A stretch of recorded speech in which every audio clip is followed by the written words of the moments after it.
Hi guys, welcome back again. और इस video में हम बात करेंगे कि आप कोलोनोस्कोपी की रिपोर्ट को कैसे पढ़ सकते हो। हमने एंडोस्कोपी की रिपोर्ट को कैसे पढ़ सकते हो आप इसके बारे में डिस्कस किया हुआ है, वो वीडियोस भी आप देख सकते हो। तो यहाँ पे हम डिस्कस करेंगे कि आप कोलोनोस्कोपी की रिपोर्ट को कैसे पढ़ सकते हो। उसके अलावा देखिए तो कोलोनोस्कोपी किस में करवा सकते हो और किन कौन कौन सी कंडीशन है वो कोलोनोस्कोपी से पता लगती है, तो ये सब डिस्कस करेंगे इस वीडियो में।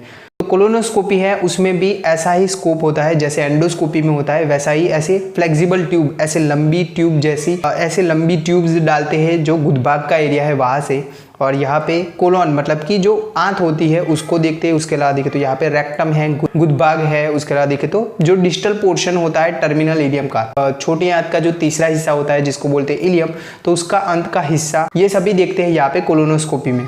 कोलोनोस्कोपी है वो यहाँ पे डायग्नोसिस के तौर पे मतलब कि जो एबनॉर्मलिटी है उसको देखने के लिए। उसके अलावा देखे तो यहाँ पे ये ट्रीटमेंट के ऑप्शन में भी यूज होता है, जैसे कि जो पॉलिप की कंडीशन होती है कभी कभार, उस पॉलिप को दूर करने के लिए, पॉलिप है उसको निकालने के लिए भी कोलोनोस्कोपी यूज होता है। बात करते हैं कि कोलोनोस्कोपी किन किन कंडीशन में आप करवा सकते हो। तो यहाँ पे आपको लेट्रिन के समय दर्द होता है। उसके अलावा देखे तो यहाँ पे गुदभाग के एरिया से खून निकल रहा है, में बार बार लेट्रिन जाना पड़ रहा है और लेट्रिन में खून का आना, इन कंडीशन में करवा सकते हो। उसके अलावा देखे तो आपके शरीर में लोहे की कमी की वजह से जो एनीमिया देखने को मिलता है, खून की कमी देखने को मिलती है, तो उस कंडीशन में करवा सकते हैं। उसके अलावा देखें तो यहाँ पे लंबे समय से दस्त की कंडीशन है, लंबे समय से कब्ज की कंडीशन है, पेट दर्द रहता है लंबे समय से, तो उस कंडीशन में करवा सकते हो। उसके अलावा देखें तो यहाँ पे जो राइट इलियक फोसा होता है, ये वाला हिस्सा यहाँ पे उभार सा बन गया है, तो उस कंडीशन में करवा सकते हो। उसके अलावा देखें तो पॉलिप की कंडीशन होती है, मतलब कि जो आंत है उसमें से ऐसा उभार सा बनता है, ऐसे ग्रोथ बनता है, तो जिसको बोलते हैं पॉलिप। तो ऐसी कंडीशन को देखने के लिए,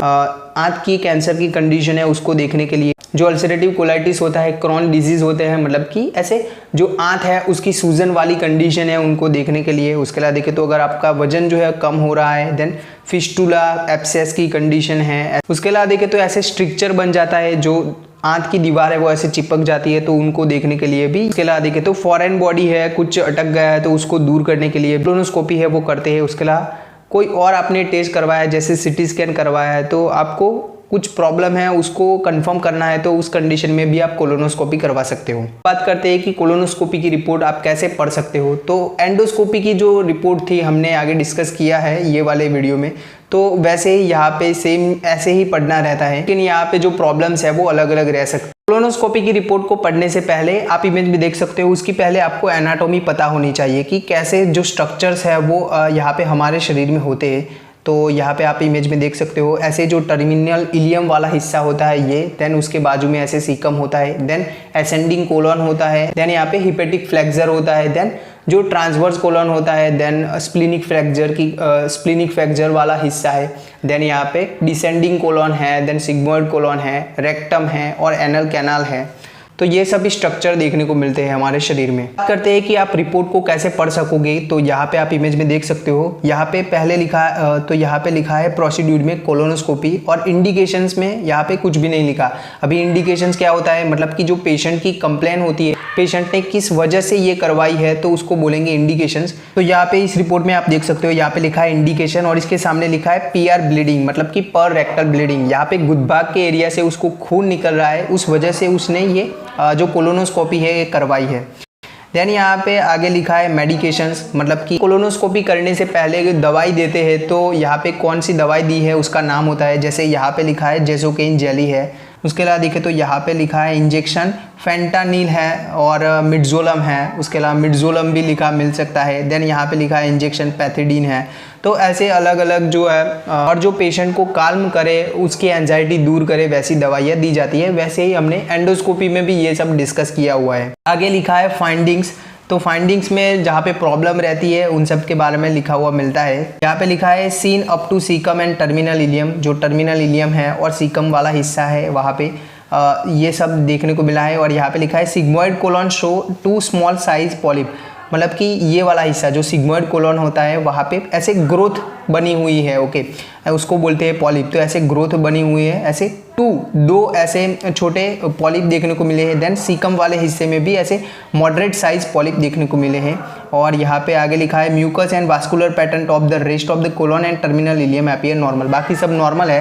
बायोप्सी यहाँ पे नहीं ली है, नॉट टेकन। देन यहाँ पे कॉमेंट में लिखा है कोलोनिक पॉलिप, मतलब कि यहाँ पे आंत के अंदर पॉलिप की कंडीशन है, वो भी मल्टीपल्स है, एक से अधिक है, तो ये लिखा है। देन यहाँ पे एडवाइस में लिखा है स्नेर पॉलिपेक्टोमी।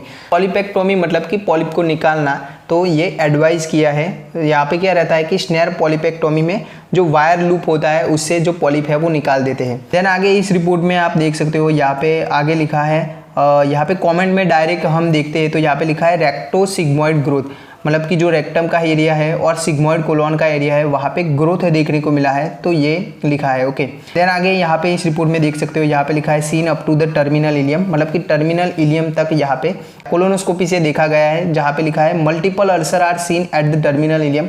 टर्मिनल इलियम वाला हिस्सा है तो वहाँ पे अल्सर देखने को मिले हैं, छाले देखने को मिले हैं। और देखो जो आंत के अंदर छाले बनते हैं वो अल्सरेटिव कोलाइटिस की वजह से बनते हैं, या फिर क्रॉन डिसीज की वजह से बनते हैं, या फिर ट्यूबरकुलोसिस, अगर आंत के अंदर ट्यूबरकुलोसिस टीबी की कंडीशन है तो उस वजह से भी छाले बनते हैं।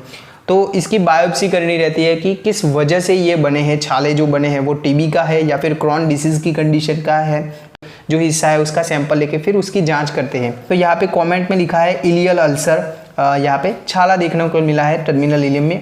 डीडी में लिखा है, डीडी मतलब कि डिफरेंशिएट डायग्नोस, मतलब कि यहाँ पे ये कोलोनिक ट्यूबरकुलोसिस हो सकता है या फिर क्रोन डिसीज हो सकता है। देन आगे इस रिपोर्ट में आप देख सकते हो, यहाँ पे लिखा है, कमेंट में हम डायरेक्ट देखते हैं तो यहाँ पे लिखा है non specific terminal ileal ulcer, मतलब कि छाला देखने को मिला है जो टर्मिनल इलियम है वहाँ पे।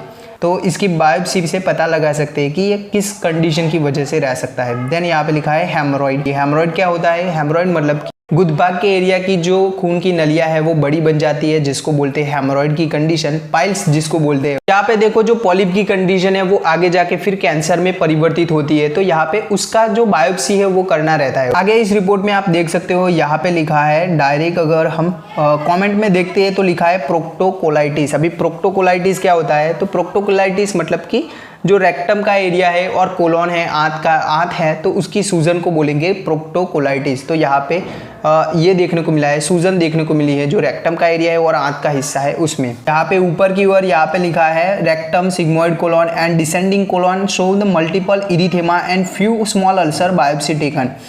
तो ये जो रेक्टम का एरिया है, सिग्मोइड कोलोन है, डिसेंडिंग कोलोन है, इन सभी में मल्टीपल इरिथेमा मतलब कि ऐसे लाल लाल हिस्सा बन गए हैं और छोटे छोटे अल्सर देखने को मिले हैं। अभी देखो ये कंडीशन अल्सरेटिव कोलाइटिस की हो सकती है, क्योंकि अल्सरेटिव कोलाइटिस है वो ज़्यादातर जो पीछे के हिस्से होते हैं, जो आंत के पीछे के हिस्से होते हैं, बड़ी आंत के पीछे इसके हिस्से, उन सबको इन्वॉल्व करता है, तो ये रह सकता है। तो देखो ऐसे अलग अलग कंडीशन, जैसे अल्सर की कंडीशन है, देन ग्रोथ बन जाता है, देन पॉलिप की कंडीशन है, हेमरॉइड्स है, पाइल्स की कंडीशन है, फिशर की कंडीशन है, छाले पड़ जाते हैं गुदभाग के एरिया के ऊपर, देन सूजन वाली कंडीशन होती है। तो इन सभी को डायग्नोस करने के लिए कोलोनोस्कोपी करते हैं। तो आई होप आपको इस वीडियो से कुछ जानने को मिला होगा। Thank you.